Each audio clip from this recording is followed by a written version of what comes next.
السلام علیکم۔ تو جیسا کہ آپ جانتے ہیں کہ قطر کے اندر عرب سمٹ جاری ہے۔ اس قطر کے اندر پاکستان نے یہ تجویز پیش کی ہے کہ نیٹو کے طرز عمل پر مسلم دنیا کی بھی ایک متحد فوج ہونی چاہیے۔ قطر کے وزیر اعظم نے بھی دو ٹوک الفاظ میں یہ کہہ دیا ہے کہ قطر کو اب کسی صورت میں امریکہ کے اوپر بھروسہ نہیں ہے۔ قطر بھی یہی چاہتا ہے کہ نیٹو طرز عمل کے اوپر مسلمان دنیا کی ایک اسلامک ٹاسک فورس بنائی جائے۔ پاکستان کے وزیر خارجہ اور وزیر اعظم نے قطر کے اس موقف کی بھرپور حمایت کی ہے، جبکہ دیگر عرب ممالک کوئی واضح پیغام نہیں دے سکے کہ آیا انہیں اس اسلامک فوج کا حصہ بننا چاہیے یا نہیں۔ نارتھ اٹلانٹک ٹریٹی آرگنائزیشن یہ مغرب کی ایک ایسی فوج ہے جو روس اور دیگر ممالک کے خلاف کام کر رہی ہے۔ نیٹو کا صرف یہی مقصد ہے کہ اگر کوئی ملک یورپ یا امریکہ پر حملہ کر دے تو تمام مغرب مل کر اس ایک ملک کے خلاف جنگ کرے گا۔ دوسری جانب ڈونلڈ ٹرمپ بار بار یہی کہہ رہا ہے کہ ہمیں قطر کے اوپر حملے کا علم نہیں تھا، جبکہ ان کا سب سے بڑا اتحادی اسرائیل، اس نے دھمکی دیتے ہوئے قطر کو کہا کہ اگر انہوں نے فلسطین کی امن مذاکرات کی ٹیم کو باہر نہ نکالا تو ہم دوبارہ قطر پر حملہ کریں گے۔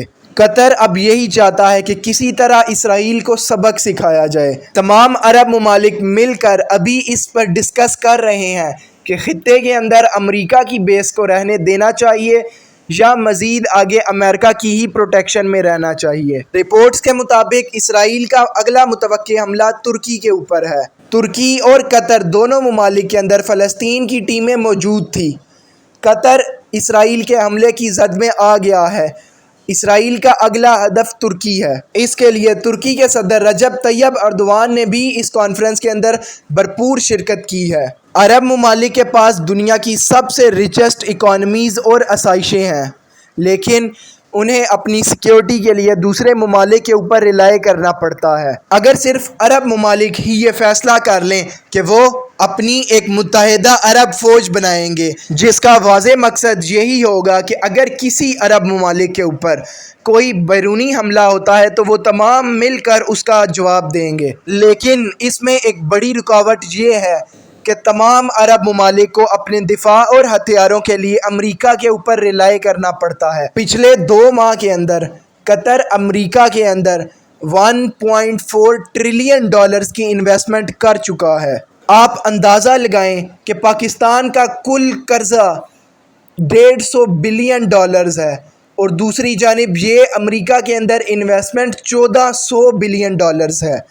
اس قدر قطر امریکہ کے اندر انویسٹمنٹس کرنے جا رہا تھا۔ اس اتنی بڑی تعداد میں انویسٹمنٹ سے امریکہ کے اندر 40 لاکھ نوکریاں جنریٹ ہونی تھی، لیکن اب قطر نے واضح کر دیا ہے کہ امریکہ نے اس کے ساتھ غداری کی ہے۔ اسلامک ٹاسک فورس کے راستے میں رکاوٹ یہ ہے کہ اسلامک دنیا میں پھر ایران، پاکستان، ترکی اور فلسطین بھی شامل ہو جاتے ہیں، تو ان تمام ممالک کو مل کر اسرائیل اور امریکہ سے لڑنا پڑے گا۔ دوسری جانب عرب ممالک کا اتحاد تھوڑا ممکن ہے، کیونکہ تمام عرب ممالک مل کر اپنا دفاع اور ایک یونائٹڈ فوج بنا سکتے ہیں۔ کراؤن پرنس محمد بن سلمان کا کہنا ہے کہ اسرائیل کو اس کا جواب دیے بغیر نہیں چھوڑا جا سکتا۔ اسرائیل ایک سرکشت ریاست بنتا جا رہا ہے جو خطے کے امن کے لیے بہت خطرناک ہے۔ دبئی، UAE، قطر اور ان تمام ممالک نے صحرا سے اٹھ کر اتنی ترقی حاصل کی ہے، لیکن وہ اب ایک دہشت گرد ریاست کے ذریعے اپنی تمام ترقی کو تباہ نہیں کر سکتے۔ عرب دنیا کو اب یہ سمجھ آ چکی ہے کہ اسرائیل کے ساتھ پورا کا پورا مغرب کھڑا ہے، اور اگر انہیں اپنا وجود قائم رکھنا ہے اس ترقی کے بعد، وہ تباہ نہیں ہونا چاہتے، تو انہیں جلد ہی کوئی حتمی فیصلہ کرنا پڑے گا۔ اسرائیل کے ارادے بالکل صاف ہیں۔ انہوں نے آج قطر کے بعد اگلا حملہ ترکی اور مصر پر بھی کر سکتا ہے، اور امریکہ ان کو کسی بھی صورت میں نہیں روکے گا۔ عرب سمٹ ابھی بھی جاری ہے، اس میں نیٹو طرز کی فوج بنانے کا ذکر ہو رہا ہے۔ جیسے ہی کوئی لیٹسٹ اور اپڈیٹڈ نیوز آتی ہے میں آپ تک پہنچاتا ہوں۔ مزید ویڈیوز کے لیے سبسکرائب کریں اور لائک کریں۔